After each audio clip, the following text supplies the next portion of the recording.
Hello friend, good morning. Welcome my new blog. तो कैसे हो आप सब लोग? आई होप आप सब लोग अच्छे होंगे, मस्त होंगे, भले चंगे होंगे। और ये है होली की सुबह की वीडियो जिसके बारे में मैं बात कर रही थी। तो शाम तक तो ऐसे माइंड सही था क्योंकि होली की जो वीडियो थी उसकी एडिटिंग चल रही थी और फिर उसको अपलोड किया गया था, तो माइंड सही था। बस थकान थी होली की, क्योंकि होली की सुबह में वैसे तो सारे लोग कुछ भी बना खा पी के सो जाते थे, लेकिन इस बार की होली पे थोड़ा काम ज़्यादा हो गया था मेरे लिए, क्योंकि दीदी बीमार है तो बहुत सारे लोग घर पे आते जाते रहते हैं। तो कभी कोई लंच टाइम पे आ जाता है तो उसको लंच भी कराना पड़ता है, तो इस वजह से थोड़ा काम ज़्यादा है। तो इसलिए इस बार के होली की सुबह में मैं आराम नहीं कर पाई थी। और देखिए यहाँ पे हमारी भांजी आई, मेरा कब पैर छूली मुझे पता ही नहीं चला। तो दीदी को देखने के लिए छोटी वाली दी आई थी अपनी फैमिली के साथ में। फिर उसके बाद बड़ी वाली दीदी जो है उनके देवर आए हुए थे, हमारे पापा भी आए थे, भाई भी आए थे, लेकिन पापा भाई घर पे नहीं आए हुए थे।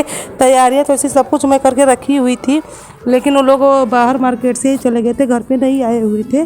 तो बस इसीलिए मुझे थोड़ा काम ज़्यादा पड़ गया था उस दिन पे। तो मैं सारे काम कर रही थी और कामों के बीच में टाइम निकाल के जैसे मैं लंच बना ली, लंच कराने के बाद मैं गई और होली का जो वीडियो था उसको एडिटिंग की, जो मतलब थोड़ा बहुत बचा था, उसके बाद उसको अपलोड की यूट्यूब पे।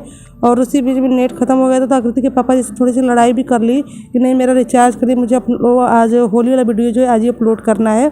तो जैसे तैसे करके मैंने उस वाले वीडियो को अपलोड किया था। और शाम के टाइम पर जैसे मैं नाश्ता बना के फ्री हुई थी, नाश्ता क्या मतलब आकृति की फ्रेंड आई हुई थी, तो आकृति बोला कि मम्मी मैगी बना दो। तो मैं सिर्फ उसकी फ्रेंड के लिए ही नहीं बना सकती थी मैगी, क्योंकि घर पे बहुत सारे बच्चे हो गए थे। 2 बच्चे मेरे, 2 जेठानी जी के, 2 ननद के और 2 आकृति की फ्रेंड थी। इतने सारे बच्चे हो गए थे घर पे। छोटी वाली दी तो चली गई थी, शाम को 3:30 बजे के आसपास में ही चली गई थी, तो उनके बच्चियाँ नहीं थे, बाकी इतने सारे बच्चे थे। तो इन सारे लोगों के लिए मुझे नाश्ता बनाना था और फिर पापा जी आने वाले थे, तो उनकी भी मैंने तैयारियां कर रखी हुई थी। और तब तक तो माइंड सही था, मैं सारे काम भी कर रही थी, आराम से अच्छे से थी। लेकिन जैसे ही वीडियो अपलोड हुआ, थोड़ा सा आराम करने के लिए रूम में आई और टाइम लगभग 5 या 6 बज रहा था उस टाइम शाम के।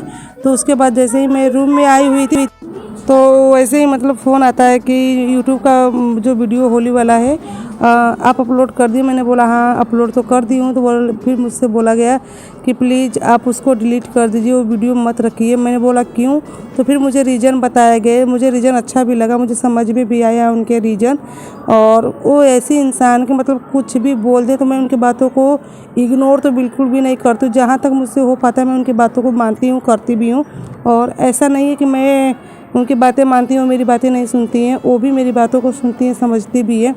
और जब उन्होंने बोल दिया कि नहीं वीडियो डिलीट कर दिया जाए, तो मैं तुरंत वीडियो डिलीट की। उसके बाद जो माइंड डिस्टर्ब हुआ, ना रात में मैंने कैमरा उठाया, ना मैंने ये दिखाने की कोशिश की कि मैं क्या तैयारियाँ की हूँ, कौन आ रहा है, रात के डिनर में क्या बना है, कुछ भी नहीं। बस मुझे ये था कि बस किसी तरह अपना काम फिनिश करना है और मुझे सोना है।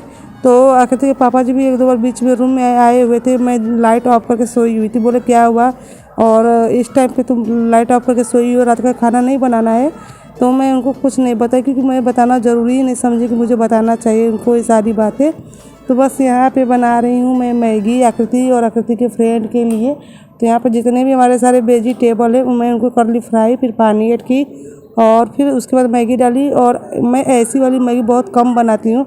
मैं अक्सर मैगी को पहले बॉईल कर लेती हूँ, फिर उसके बाद सारी सब्जियाँ ऐड करती हूँ और फिर मैगी ऐड करके जैसे चाउमीन बनता है वैसे बनाती हूँ। लेकिन आज बहुत सारे लोग थे और थोड़ी सी थकान भी थी, मैं ये वाली मैगी बनाई थी। और उसके बाद फिर मैं रूम में चली गई थी। तो रूम में जाने के बाद थोड़ी देर आराम की, उसके बाद मतलब रात की पापा वापा के आने वाले थे तो उनकी तैयारी की थी। और फिर उसके बाद तो जो माइंड डिस्टर्ब हुआ कि मैं कौन सा काम कब की कैसे कि मुझे कुछ भी नहीं पता है। तो मैं आप लोग से ये बात बोली हुई थी कि मैं इस वाले वीडियो को ज़रूर अपलोड करूँगी। वैसे मैं चाहती थी इस वीडियो को डिलीट कर देती, नहीं अपलोड करती, क्योंकि बहुत ज़्यादा नहीं बना था, बस 4 या 5 मिनट का ही वीडियो मेरा बना हुआ था उस दिन पे, सुबह से लेकर शाम तक। क्योंकि इतने सारे गेस्ट आए हुए थे तो मैं बार बार कैमरा नहीं उठा पा रही थी। बस जैसे जैसे मुझे टाइम मिल रहा था वैसे वीडियो को शूट कर ले रही थी। मैं सोची कि चलो एक ब्लॉग मेरा तैयार हो जाएगा, लेकिन मुझे नहीं पता था कि कुछ